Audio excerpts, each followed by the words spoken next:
Si tu as des enfants ou si tu as entre 20 et 30 ans, voici ce que tu peux faire pour avoir une stabilité financière dans ta quarantaine. Personnellement, j'ai appris à prendre soin de mes finances à l'âge de 28-29 ans. Ça a pris 2 ans pour avoir une certaine stabilité. Et depuis l'âge de 30 ans, ce sont les principes que je pratique et qui auraient pu m'aider lorsque j'avais 18 ans. Mais il n'est jamais trop tard pour prendre soin de ses finances. La première des choses, c'est une leçon que tu vas lire dans des livres de finances. Il faut te payer en premier. Se payer en premier, c'est quoi? C'est-à-dire, dès que tu reçois ton salaire, avant de payer une quelconque facture, tu te vires ou bien tu mets de côté le montant de ton épargne tous les mois. Épargne le plus possible. Il y en a qui arrivent à épargner 50% de leur salaire, il y en a qui arrivent à épargner 60%, il y en a qui arrivent à épargner 10%. Si je prends la moyenne en France, les Français épargnent en moyenne 12 à 17% de leurs revenus, je crois. Je n'ai pas la stat exacte, mais je vais la mettre ici. Donc, au moins 10% de ton salaire tous les mois, c'est très bien. Je te prends un exemple, j'ai fait un calcul la dernière fois. Je crois que si tu es au SMIC ou si tu gagnes 2000 euros par mois à peu près et que tu travailles pendant 40 ans, tu as eu plus d'1 million d'euros qui sont passés dans tes mains. Mais si tu n'arrives pas à avoir au moins 10% de ce million d'euros qui est passé dans tes mains en salaire, c'est ta responsabilité. Donc, se payer en premier, ça veut dire que tu vas mettre par exemple, je te donne un exemple, tu gagnes 2000 euros, tu mets 200 euros de côté dès que ton salaire vient. Et la deuxième astuce qui correspond à cette première astuce, c'est que tu fais ton budget en fonction de ton salaire moins ton épargne. C'est-à-dire, au lieu de faire ton budget en fonction de 2000 euros, considère que tu gagnes 1800 euros. Donc, ça va t'obliger à faire des choix drastiquement différents et à vivre en fonction de ce qui te reste. Donc, ton reste à vivre, ça va être ça. Donc, si tu prends un bien immobilier, tout ce que tu veux, etc., si tu loues, si tu achètes, tu fais ton budget en fonction de ça.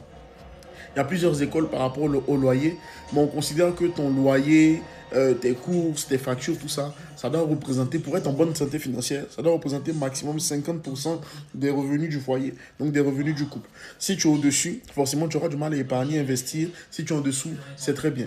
Et moi, ce que je vais faire pour mes enfants, j'ai déjà commencé à épargner pour eux. Et donc, quand ils auront 18-19 ans, ils auront le permis, ils auront la voiture et ils auront normalement ce qu'il faut pour faire les meilleures écoles de commerce. Parce qu'on a mis en place un plan pour y arriver. Mais dans tous les cas, si tu fais cet élément que je viens de te partager là, tu auras de quoi pouvoir prendre ton bien immobilier, aller dans ta maison, etc. sans aucun problème. Et mes enfants, ce qui va se passer, c'est qu'ils vont rester chez moi jusqu'à ce qu'ils aient mis de côté leur épargne de sécurité. J'aurais déjà mis de l'argent pour eux, mais je veux qu'ils fassent l'effort avec leur salaire, avec leurs revenus, de mettre de côté 10 à 15 000 euros. Globalement, s'ils gagnent 2 000 euros par mois, pour mettre 15 000 euros de côté, je vais leur demander de mettre 1500 euros de côté tous les mois. Donc en un an et demi maximum, ils auront mis ces 15 000 euros de côté. Et à ce moment-là, ils pourront aller prendre leur appartement, etc. Mais je ne vais pas les forcer à déménager. Ils n'auront rien à payer à la maison. Je ne vais exiger aucune facture, rien du tout. Ce n'est pas leur rôle, ça. Moi, mon rôle, c'est de transpirer pour faire en sorte qu'il n'ait pas à transpirer demain. Et donc, si tu es jeune dans ce cas-là, que tu peux rester chez tes parents, reste chez tes parents, sauf si bien sûr l'environnement est toxique, etc. Ça, c'est autre chose. Mais si tes parents, tu n'as aucun souci, ou si tu es en famille, tu n'as aucun souci, reste là pour économiser au maximum. Et économise surtout pour ton épargne de sécurité et une base pour investir.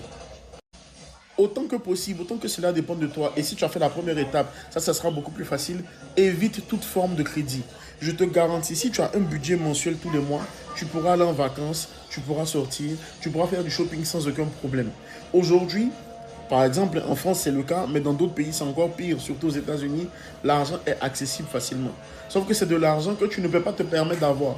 J'ai pris l'exemple tout à l'heure dans une ancienne vidéo.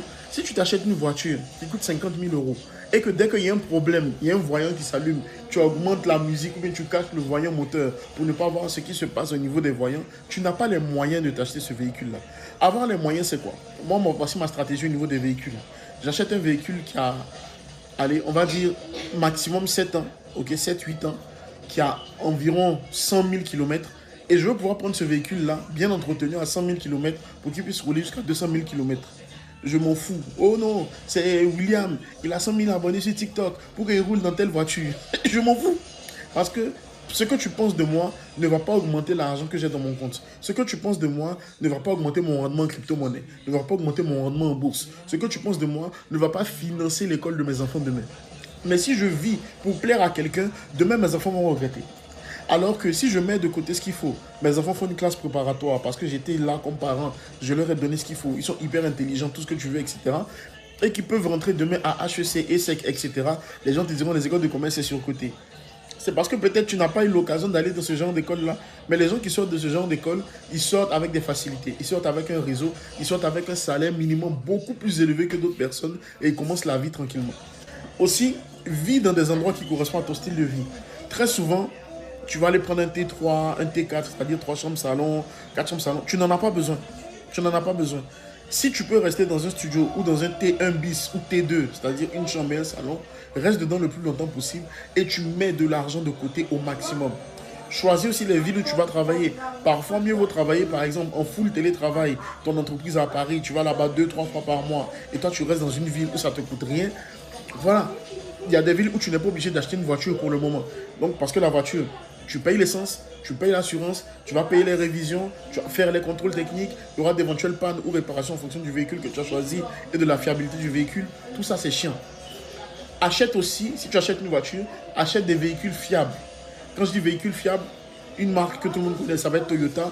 Et dans les marques françaises, par exemple, il y a des modèles qui sont fiables. Ce n'est pas forcément les plus récents, c'est des modèles un peu plus anciens qui sont disponibles pour pas très cher. Tu prends ces véhicules-là, il y a la clim dedans, il y a Apple Play, ou bien il y a juste les enceintes qui fonctionnent très bien. C'est largement suffisant. Tu dois te déplacer d'un point A à un point B.